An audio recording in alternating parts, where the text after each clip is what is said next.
Welcome to State of Mind, being human and living well. And living well. And living well. And living well. And living well. I'm the producer and host, Deborah Sloss, licensed marriage and family therapist, and my pronouns are she, her.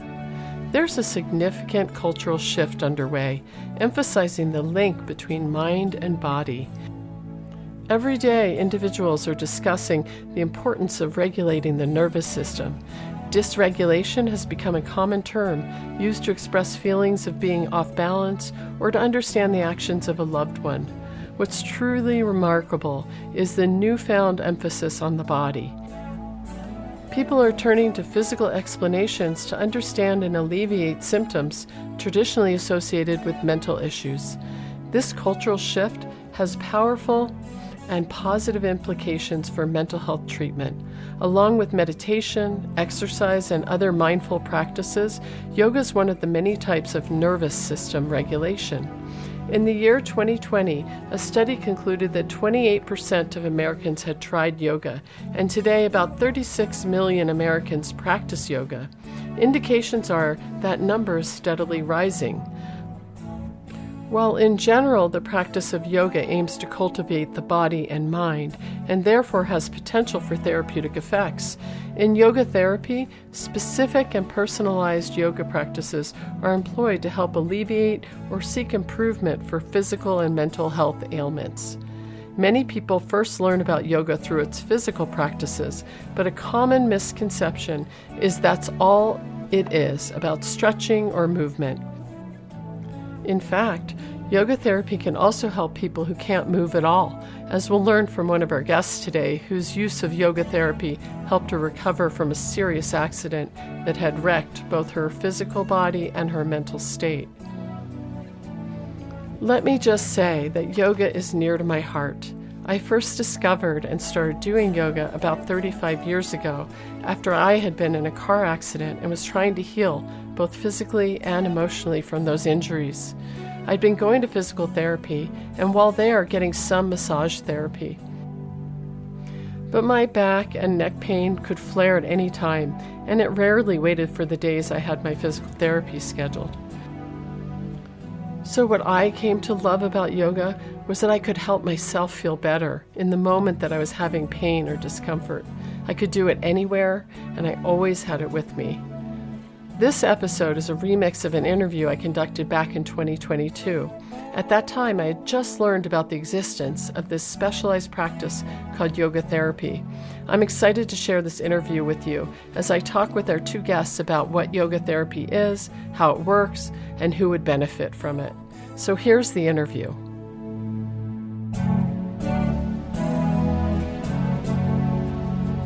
Let me tell you more about our guest today. Melaney Seacat's passion is learning and teaching self-empowered, holistic approaches to healing and spiritual development. After a near-death accident left her wheelchair-bound for months, Melaney recovered under the guidance of yoga therapy and somatic experiencing practitioners, skilled in body-based methods for resolving trauma.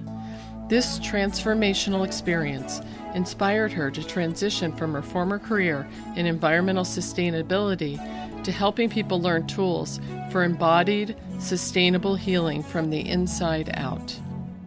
Melaney is now working in private practice as a certified yoga therapist and somatic experiencing practitioner.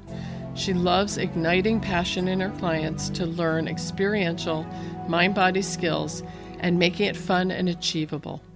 Melaney works in person in Arizona and online and teaches yoga therapy for mental health at the Optimal State School for Yoga Therapy. Dr. Juko Holiday is an integrative mental health practitioner, meditation teacher, and certified yoga therapist. Her introduction to yoga was as a child in the 1970s, following along with the PBS show Lilia's Yoga and You. Her first students were a group of classmates she rounded up to play yoga during recess, a move that led to being punished and prayed over by the principal of the fundamentalist Christian elementary school she attended in Ohio. This strong reaction left her with the sense that there was more to yoga than the fun stretches she enjoyed, and was the start of an exploration that has lasted for nearly 45 years.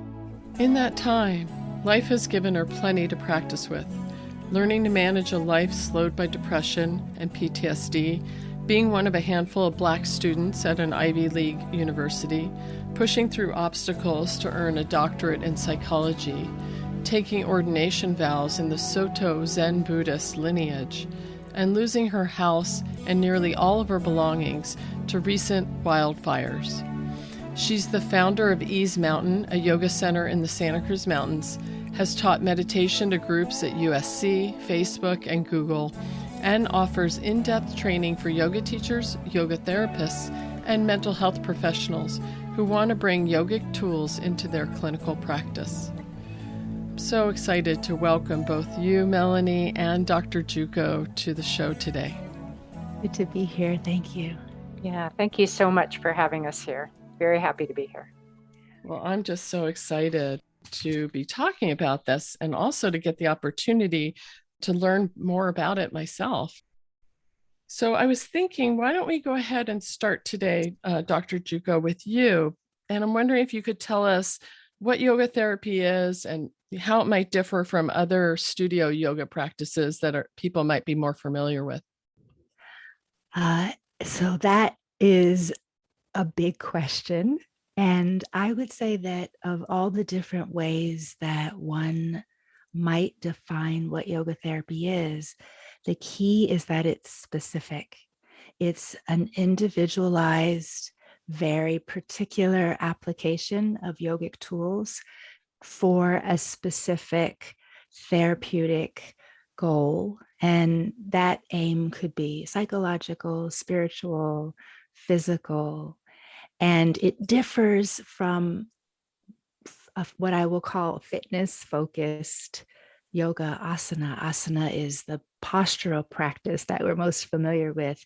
It differs in that it is not that the person offering it comes in with a set of postures to teach that is decided beforehand. So yoga therapy emerges from the client's needs as opposed to a sequence that is designed beforehand. And does it involve other things besides the physical movement? Oh, absolutely. As a matter of fact, what I would say is that if we think about the postural practice, the physical movement in the context of all that yoga is, that it's a very little part of it.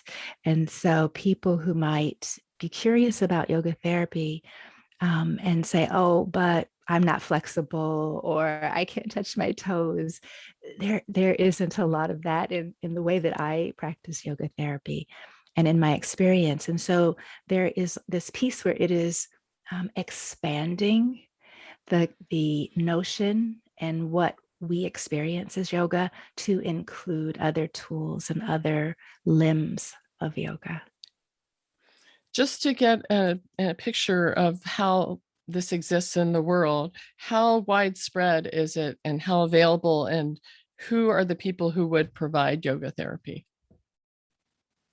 Well, I want to speak to the present, and then I want to speak to my fantasy and what my vision for the future. So I would say, first of all, that it is not as widespread in the United States. And thank you for reminding me that I need to contextualize what I'm speaking about, because I can only speak to yoga therapy as it's delivered here in the United States.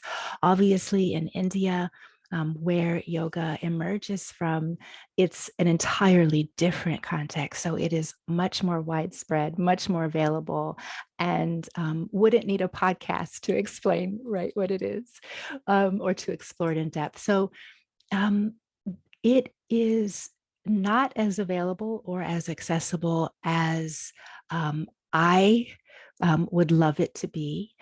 There is a really important organization called the IAYT, which is the International Association of Yoga Therapists, and they have been around for 3 decades, and they accredit training programs and they certify people who are trained as yoga therapists. So that is a great place to start in terms of looking for a yoga therapist. There are dozens of accredited programs, but it's not as common as, say, psychotherapy. Right. So it's not as easy to find. And I'm 51. And so I thought, well, 30 years or so, I'll spend this next 30 years or so really trying to make it that accessible, right? Which is why I have a training program and a passion so that it becomes an option in the same way that, say, for example, acupuncture is something that is widely available. So that's the state of things now and my fantasy. Melaney, I want to turn to you now because 10 years ago, you had a near-death accident that led to traumatic injuries, and you were facing the possibility that you might not walk again. And you say that you were able to recover in large part because of your use of yoga therapy. So I'm wondering if you can first tell us about what was going on that led up to the accident, how it happened and how serious your injuries were, and then we'll get into the yoga therapy part of it. Yeah, sure. So prior to the accident, I had been in a 25-year career that was highly stressful, single mom, workaholic. And I was in my early 50s and I'd been going through menopause, and my system began to break down. I was exhausted, depleted, in adrenal fatigue. And my attitude was push through. So I got a permit to float the Colorado River through the Grand Canyon, which had been a dream of mine. I'd been on a wait list for 15 years. And I got the permit to run the river, and I was so excited. And I spent the next year at really what I would consider to be a military level planning expedition. These private river trips are no small feat to pull off.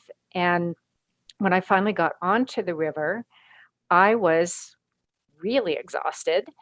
And 3 days into the river, somebody on the trip proposed that we do a hike. And I was with a lot of very strong, athletic, rock climbing types. And we went on a hike that I didn't realize was going to be so extreme, but it was an extreme hike with a lot of exposure, rappelling down cliffs, free climbing, all of this. And I have a fear of heights to begin with, but this was what I do. I love to hike, and this was supposed to be fun. So I pushed through all my fears and went on this extreme hike. And there were many times when I feared for my life, and I made it through. But on the way back, I found myself on a cliff face on a small ledge, and I was trembling. I froze. I was sure I was going to fall to my death. And actually, my son was there. He was the only one there, and he talked me through it, and he got me across. And I was sure that that was the end of it, that I could get back to camp now. That was the worst of it. But there was one last little thing, and it was a 15-foot vertical cliff face that I had to free climb down. And I was so anxious to get back to camp. I just kind of pushed through. I didn't rest. I didn't collect myself. And at the top of that, I was lowering a leg down to a foothold, and I fainted. My body actually went into a freeze state, and I fell into a rock spree, and I broke my pelvis. So that was the accident. At that point, I couldn't walk, I couldn't move, but we didn't know how bad the injuries were. And then 4 days later, I was helicoptered out, got my way back to Tucson, and went into surgery. So, Wow. yeah. Wow. Very serious accident, sounds like. How did you come to be exposed to yoga therapy? Well, interestingly, I had met a yoga therapist a couple months before the trip, and I had gone to her thinking that, I'm a healthy person. So I thought I was in denial about all the underlying trauma and all the reasons that I was in adrenal fatigue. And I had been practicing yoga more, a style that was more yoga for power and strength, which is often what you find in yoga studios, very much focused on the form of the poses and the alignment. And I felt like, I wanted to be able to do handstands. And so she kind of held up the mirror for me, and had been trained in India exclusively, where they're very focused on ego mind. And it's not a bad word. It's not like you're egotistical. It's that the whole point is to get freedom and space from that ego mind. And this was before you even had the accident that you had started this? Yes, this was before the accident, Mhm. right? So I knew when I had the accident that that might be an avenue for me. And my yoga therapist was amazing. I mean, she showed up at the hospital.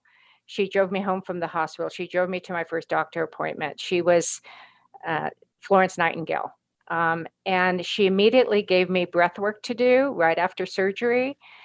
And then once we heard what the doctor's orders were, which were strictly no weight bearing for 3 months, she, encouraged me to be totally aligned with that. She encouraged me to get psychotherapy for the trauma. And she said, if you want, I can prepare you for physical therapy. Because once you can walk again and you're going to be going to physical therapy, I can get you ready for that. And so I said yes. And I was just a person that was ready to really commit to this practice that she gave me because I wanted to walk again. I wanted to heal. And so she gave me practices that involved lying on my bed, breath work, progressing to maybe some upper body movements, then maybe some ankle movements. And this went on for weeks and weeks. Finally, there might have been a little bit of bend your knee and slide your heel towards your hip. So starting to get into the opening of the hip, but it was so soft and gentle, and my body just was expanding. And now I understand how the nervous system works. I didn't really understand it then, but I now understand that I had been living in a survival physiology. I had been in high stress for so long that that was my normal. And I started to come down out of that. And I started to come into what they call the parasympathetic state, where you're resting and digesting and repairing. And staying in that, doing these practices 3 times a day and being in that place really was the key to a very rapid and very thorough healing because my body could do its work. Specifically, the yoga therapy addressed my nervous system, which is our level of is the physiological state that we're in. And what they now know about the nervous system is it's far more than, yes, it's influencing thousands of functions within our body, our breath, our heartbeat, our digestion, our hormones, all of this, but it's also affecting our perceptions and how our mind is able to relate to things. And so by regulating my nervous system, getting me out of this fight, flight, stress, reactivity mode and into a calmer state, then a lot of my body's natural healing could really come online. Well, Dr. Juko, I'd like to turn to you because now, after hearing Melanie's story, I'm wondering what you would want to say about Melanie's experiences of healing through yoga therapy and what parts of her story are familiar or similar to what you've seen as a psychologist and yoga therapy practitioner, and maybe what aspects stand out as unique or different. Well, first of all, I'm very moved, Melaney, to hear the story. And the process of witnessing and testifying is an important aspect of the process of yoga therapy. And in particular, I was moved by the image of you progressing to a point where you could slide your heel and bend your knee slightly towards your pelvis after a long amount of time. And imagining you in that moment was very moving. And I'm also quite moved and elated that you connected with such a qualified yoga therapist who could look beyond your desire to do handstands to the depth of the practice, which is, I'm so glad you extroverted this relationship we have with the self and this contextualizing our cognitive emotional self in a way that is balanced. And I just the imagery is I'm very, very moved by it. And I want to thank you for allowing all of us to bear witness to it. And the part that makes yoga therapy different and is also similar to the work that I do and the work that I've encountered is this attention to this state of being that allows us access to balance. So Melaney spoke about parasympathetic and sympathetic nervous system. And obviously people who work in mental health, we are very interested in nervous system regulation. And we often see it as being calm. We often see nervous system regulation as being zenned out, or I'm going to meditate to relax, or I'm going to do yoga to relax. But regulation, from my perspective as a yoga therapist, is the capacity to cultivate an appropriate and skillful nervous system response to that which is arising in the present moment. And so sometimes I think of you there afraid and pushing. And in those moments, a skillful nervous system, a regulated nervous system offers what you need to get safe, as opposed to bypassing the body's wisdom to get into the ego and say, no, I'm going to push through. I'm going to keep climbing, right? And so I think your story is just a perfect example of how it works on multiple layers of the self. It's beautiful.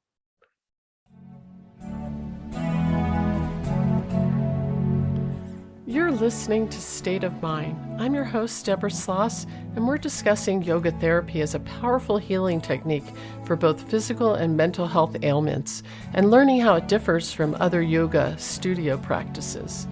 We're also hearing our guest, Melaney Seacat's remarkable story of physical and mental health recovery following a life-threatening accident through her use of yoga therapy techniques.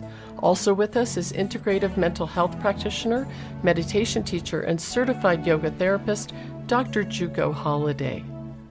Listeners of today's show may also want to check out episode 40 titled Trauma in the Central Nervous System.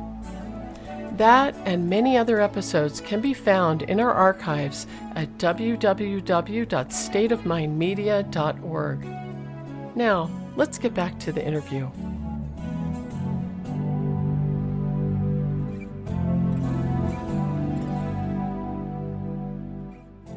I'm wondering, Dr. Juko, if you can talk some about the kinds of conditions that yoga therapy can be used to address and maybe give some examples. Sure. So I first want to say about that it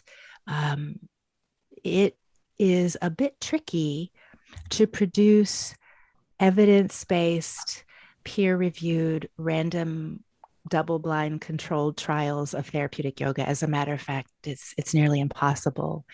And so the list of conditions that people have used yoga therapy for is as broad as the list of conditions that exist, right? So my expertise is in using therapeutic yoga for people who live with the behaviors and ideations that we might label as mental illness, in particular, people living with low moods and high levels of stress. My focus is not as strongly on the physical body, so physical recovery, but yoga therapy has been used for people living with MS, Parkinson's. I would characterize it as NCDs, non-communicable diseases, are really ripe for the kinds of interventions that yoga therapy offers, the diseases and conditions that we think of as lifestyle diseases. So it's almost easier to say who is not a good candidate, and it is when someone is in an acute or emergent crisis. So Melaney's yoga therapy would not have been appropriate right after she fell, right? But once she was safe and stabilized, that's when that work could begin. And we are at the cusp of trying to find ways to test the efficacy so that there can be a broader acceptance of these interventions in the health arena at large. Wonderful. Thank you. I do know that I've been hearing more news stories about yoga making its way into things like the Veterans Affairs kind of treatment programs. And so, you want to say more about that? You're Yes, exploding, Juko, Dr. Juko. you see me like moving around. It's that I love that it can be that it can show up in unexpected places. So, one of the crises that has emerged in the last several years is a crisis of soldiers and active duty military who've died of suicide, and the relationship between that and the prevalence of PTSD among armed services professionals.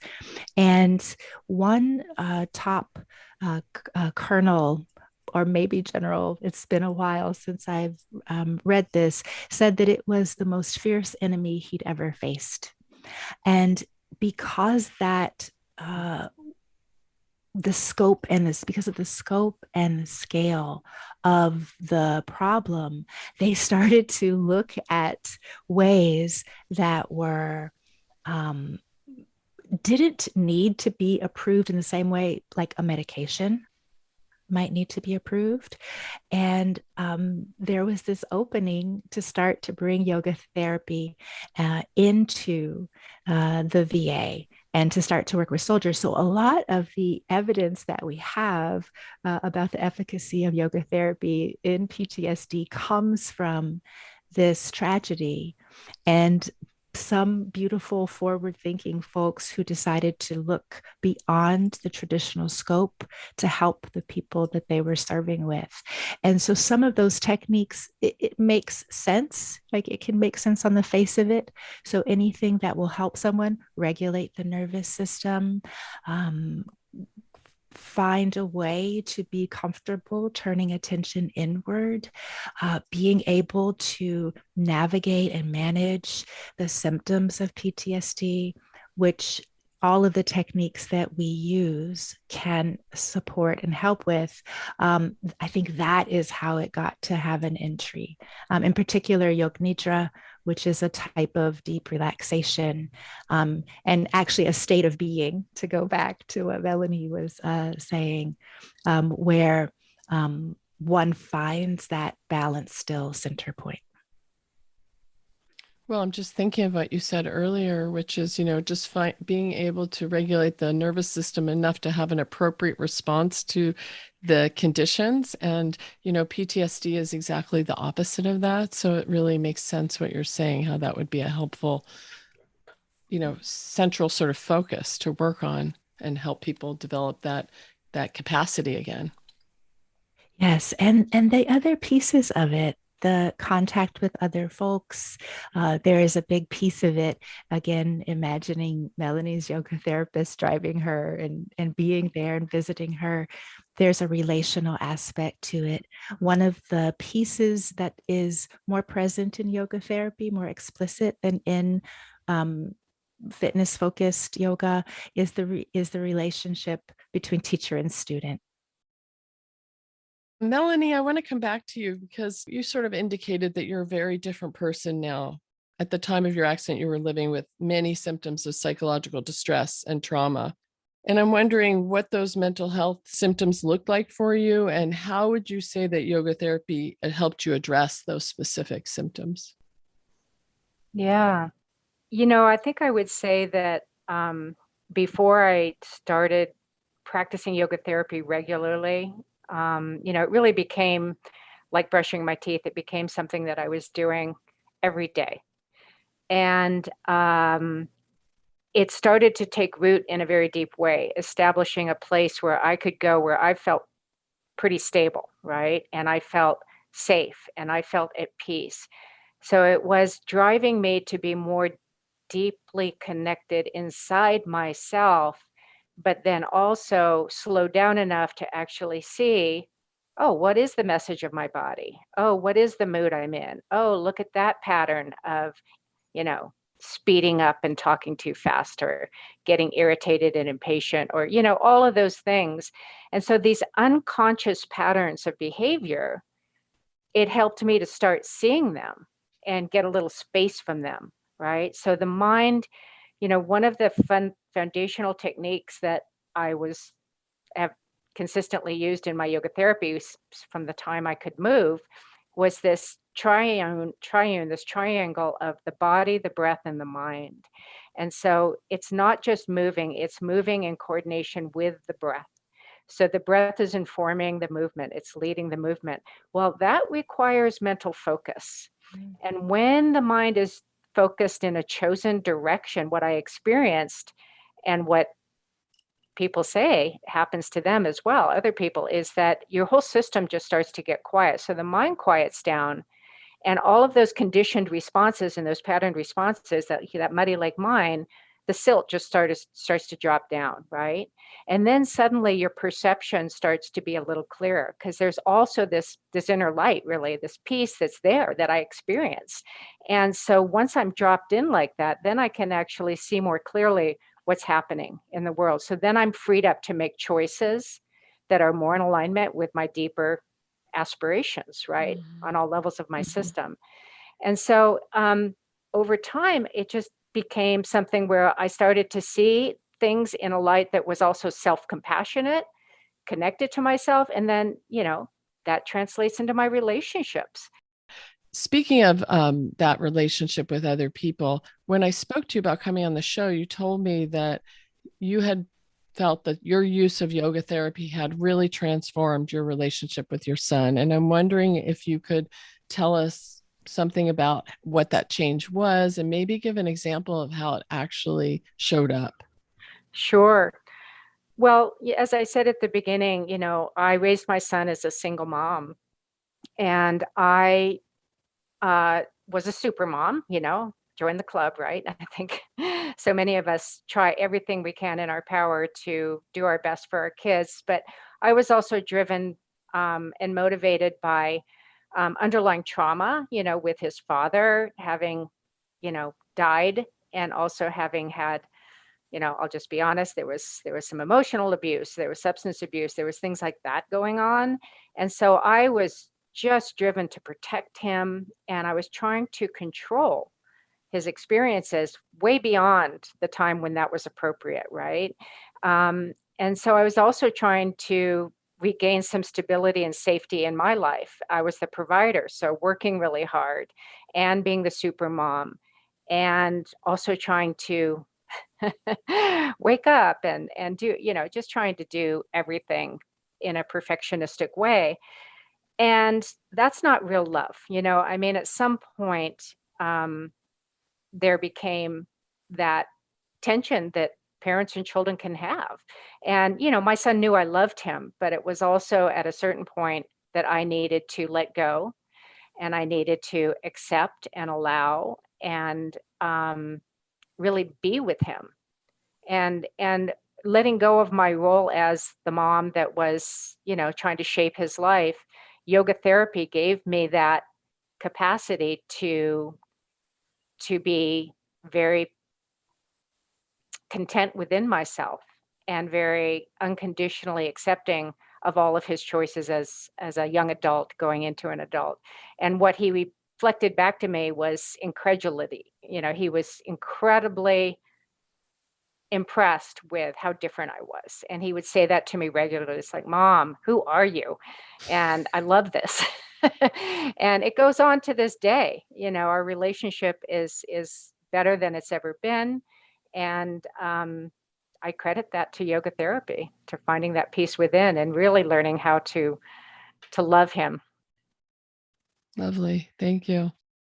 Dr. Juko, I want to come back to you because you have your own story about how you came to be interested in yoga and healing through it. And I'm wondering if you could share about the mental health disability you were living with before finding yoga therapy as a method for caring for your own mental health.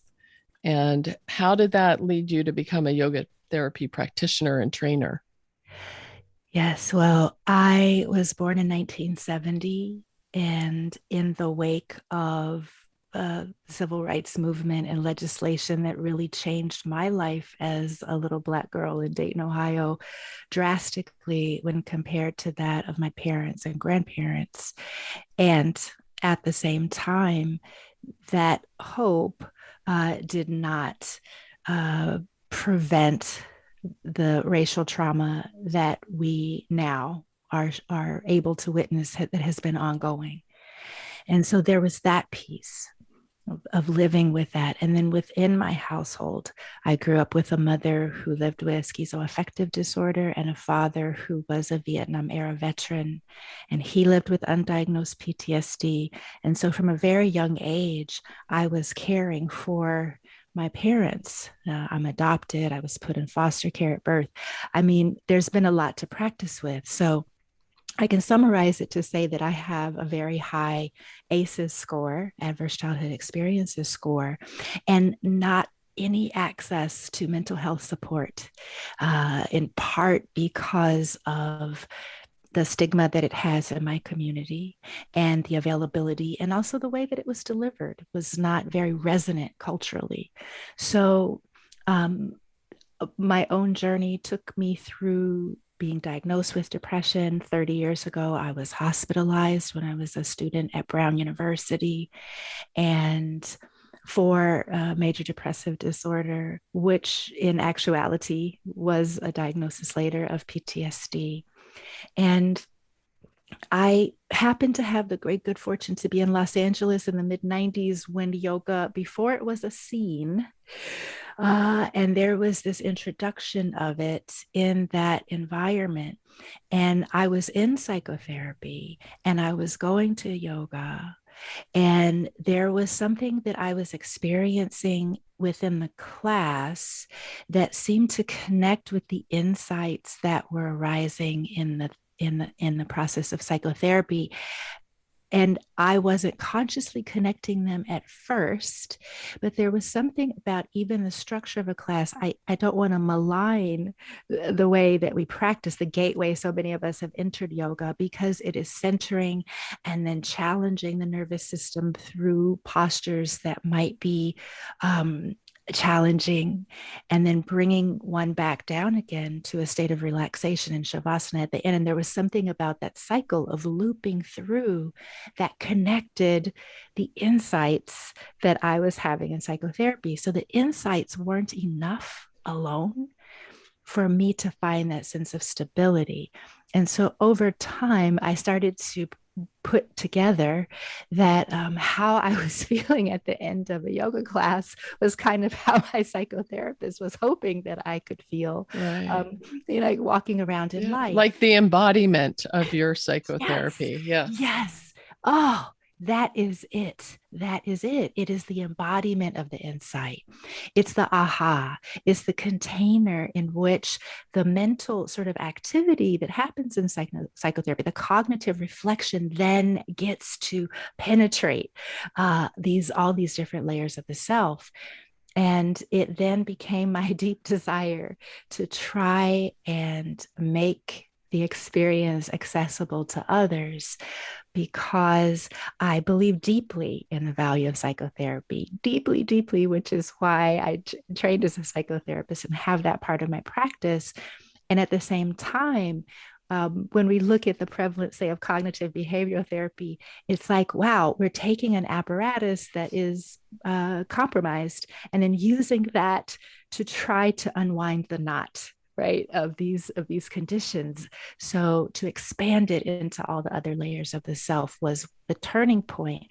My emotional lability changed. It went from a place where I was okay. So I no longer met the diagnostic criteria, technically in remission, but I wasn't thriving. So in addition to the embodiment piece, it's going from not being mentally ill to actually being well and feeling a sense of wholeness and wellness. So it's that piece that's exciting, and why I'm in it. Beautiful description. Beautiful.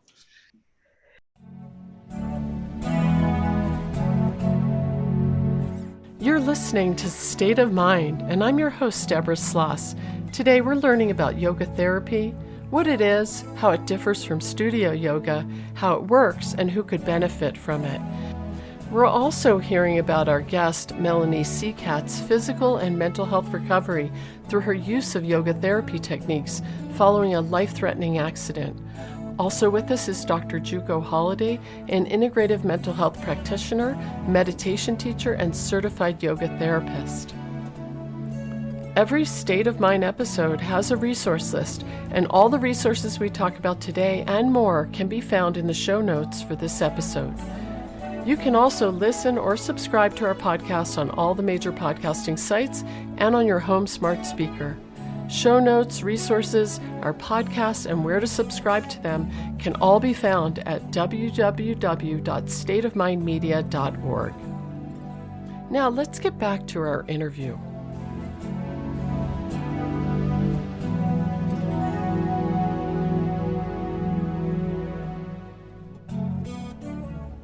Dr. Juko, I want to come back to you because I'm wondering if you want to share anything about what it's been like to be a Black yoga teacher and a Black business owner, and how those experiences may have shaped your work, especially with regard to your interest in yoga therapy. Oh, absolutely. One of the, I think that being a Black business owner in Ben Lomond, California, which is, I didn't even know that there could be such homogeneous places in California. And I came here in part as part of my healing process to get to be in a smaller city and to be in the trees. And what I'm struck by is that the extent and the depth of the racial trauma that I and my peers, my family had been going through was so profound that it is just now that we're even able to digest and begin to process it. So there's this idea in yoga that you can't be given a teaching you're not ready to digest. So if I start to talk about the nature of the true self with a capital S, and someone doesn't relate to that, then it doesn't mean anything to them. And so what I notice is that it has taken this much time for us to even begin to look at the deep wounds that we have been just pushing through. And so there's that theme again of pushing through and pushing through. And what I find is that yoga therapy, yoga, and especially a new emergence of Black yoga teachers, we are finding our own way and developing, synthesizing the teachings in ways that also speak to us culturally to stop pushing through. So there's a wonderful Black yoga teacher in Atlanta called Octavia Rahim, and her theme, and she teaches rest. She teaches slow down. She teaches the capacity to shake off the stereotype of just carrying the whole world on your back. And so that piece is exciting. It's a relief. It hasn't been easy. So for a long time, I was the only Black woman in a lot of the classes that I went to. And so what I do now is, even in Ben Lomond, I make sure that all of my trainings and everything that I offer is inclusive and diverse. And I pull it off in ways that other larger organizations that say that they're doing it don't. And I'm a one-woman show. So the other thing that I want to say is that the therapeutic aspect of it, because it is different from psychotherapy, because testimony is a part of it, because modeling it is a part of it, I find it more accessible. So in psychotherapy, there is taboo against self-disclosure. There's a taboo against the therapist being as involved. And there's a distance that culturally is not very adept, and one of the reasons that a lot of Black folks just don't connect with psychotherapy as it is often delivered, and also why my caseload is full. Yeah, Got it. Thank you. Thank you. So this is it, the final stretch here. And, time is going more quickly than any of us would like, especially me. I'm enjoying this conversation, learning so much. So at this point in the show, I'd like to give our guests a chance to mention any specific resources that they'd want to let our listeners know about. And I want listeners to know that there will definitely be more resources on the resource list posted with the show than we'll have time to talk about today. So Melaney, is there one or two resources you'd want to be sure our listeners know about? I'd like to offer one. It's Yoga Therapy Hour with Amy Wheeler. And it's a podcast where Amy Wheeler is, she's a professor of kinesiology and psychology, sports psychology at Cal State San Bernardino. And she has a yoga therapy school where she provides an 865 yoga therapy training. It's called Optimal State. And she does this podcast where she interviews people from all aspects of yoga therapy and psychology. And it's just a fascinating window into all aspects of yoga therapy. So I would just Google Yoga Therapy Hour with Amy Wheeler and check that out. Great, thank you. Yeah. Dr. Juko, how would someone in our San Francisco Bay Area find and access yoga therapy if listeners wanted to find that? Sure. I would point to iayt.org, which provides a listing of certified yoga therapists. And I do want to say that piece is important because someone who is certified as a yoga therapist has a minimum of 2 years of training, and the programs are minimum 800 hours, but most are longer than that. There is a requirement that there's a supervised delivery of yoga therapy for a period of time. And so that's different than, say, someone who just hangs out a shingle and says that they are a yoga therapist.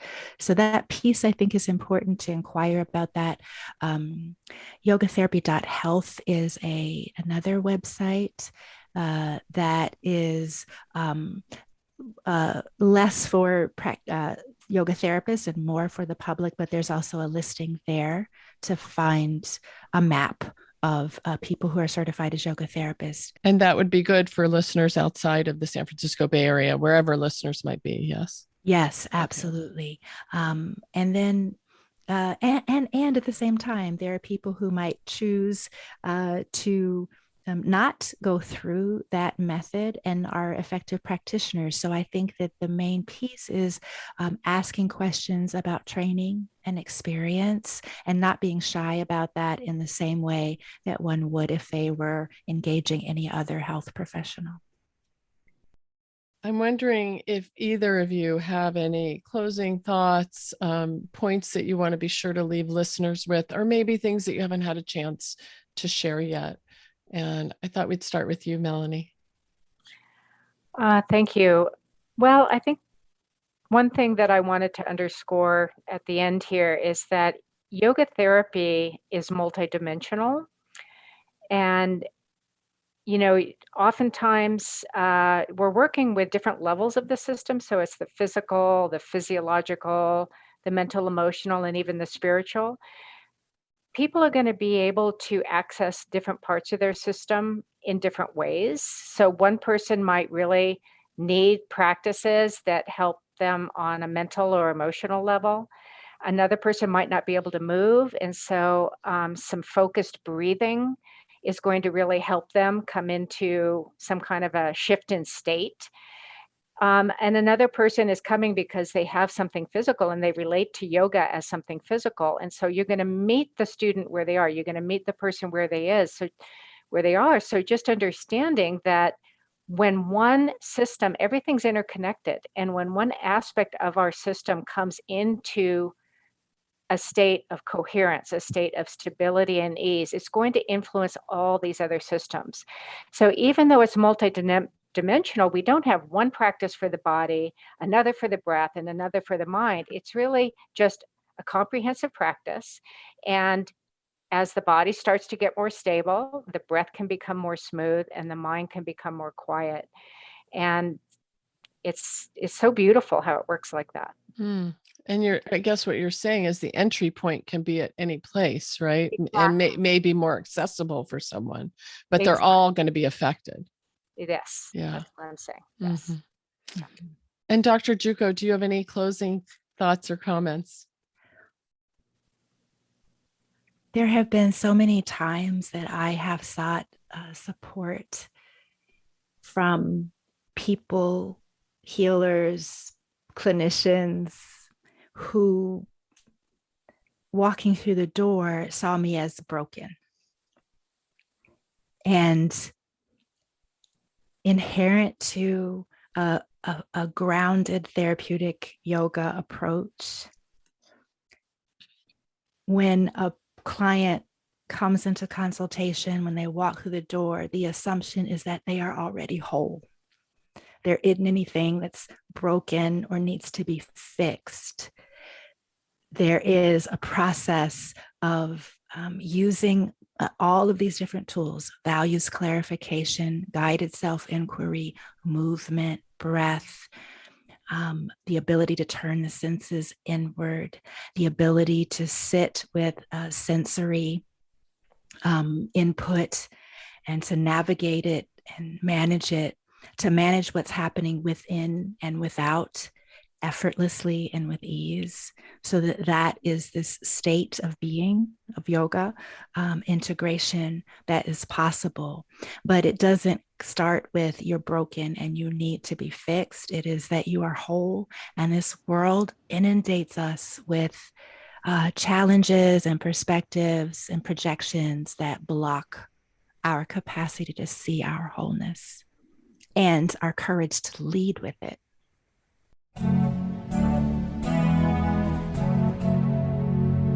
In Your Voice are short segments where listeners get to add their voice to the discussion. On today's topic, we heard from this community member. Hi, my name is Abby. I'm a retired administrator and instructor at UC Santa Cruz. I'm currently teaching yoga at a private studio in downtown Santa Cruz, having practiced for 26 years. To commemorate my 50th birthday, I spent a month studying with the Iyengars in India. I sought out yoga in the first place when my children were young to help me cope with all of the demands made on a working mother and wife. My partner and I had 2 children 3.5 years apart. We both worked and neither of us had any familial support, given that my mom was the sole grandparent and she lived in Los Angeles. As a result, I always felt so stressed, juggling my work life and the needs of my family, as well as my relationship with my partner. This led me to yoga at the age of 37. I enjoyed the quiet, the emphasis on the breath, the Sanskrit names for the poses, the beautiful philosophy, and best of all, how my nervous system felt calmer after a practice session. I had been a professional dancer in my younger years, so the physicality of yoga appealed greatly to me as well. The only thing missing was the music. I delved deeply into yoga and even completed a teacher training program when my kids were old enough to restrain from interrupting me when I practiced at home. A few years later, when my son was a teenager, I found yoga particularly helpful because his behavior was very challenging for me, and I had difficulty regulating my reactions to his behavior. I remember how my throat and chest used to tighten when he would push back at me. Yoga helped me tremendously during those teenage years. Deep breaths, and through my practice, I learned to be less reactive. When the kids were grown, a major trauma occurred in my life. My partner was diagnosed with glioblastoma, a fatal form of brain cancer. He had had a major stroke and was rendered blind and brain damaged, requiring round-the-clock care. We had only been empty nesters for 1.5 years. At the time, he was 52, and we were planning to retire together at 55.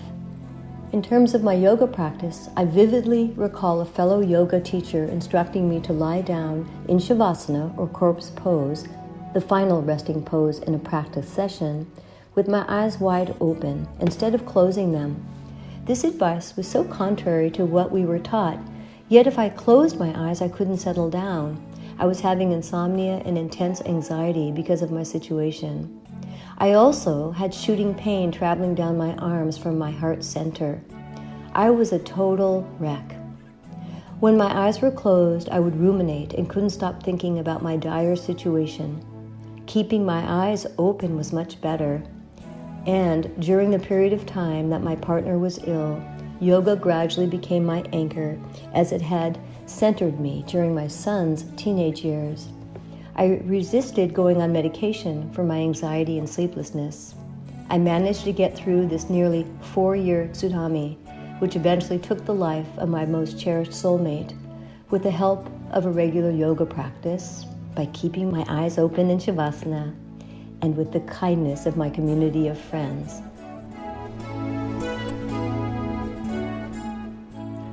Thank you, Abby. You've been listening to State of Mind, being human and living well. And living well. And living well. And living well. And living well. I want to say a huge thank you to our guests today, Melaney Seacat and Dr. Juko Holiday, and thanks to you for joining us. I encourage you to check out the wealth of information included on the resource list in the show notes for this episode. New episodes of State of Mind exploring mental health and wellness are released the first Sunday of every month and can be found along with our complete archive on our website at www.stateofmindmedia.org. If you missed part of this episode or just want to hear it again, subscribe to our podcast on all the major podcast platforms. Also, when you rate and review our podcast, you do help it get found and heard by more listeners. So if you liked this or any of our episodes, could you please do that for us? Special thanks to Jeannie Baldzikowski for audio production, to Jennifer Young for research and outreach, and to Patrice Vecchione for In Your Voice story coaching. And thanks to acoustic guitarist Adrian Legg for composing, performing, and donating the use of our theme music. State of Mind was originally developed and broadcast in association with KSQD-FM in Santa Cruz, California. We always want to hear from listeners and community members just like you. You can submit your very own In Your Voice recording and become part of the conversation, just like Abby did today, by either calling in to leave a message or recording an audio file right on your phone.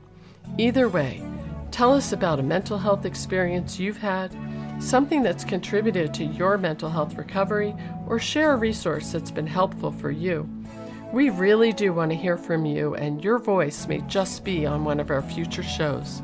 Submission details can be found at www.stateofmindmedia.org. Come on back and join us again next month for a whole new episode of State of Mind. Until then, live well.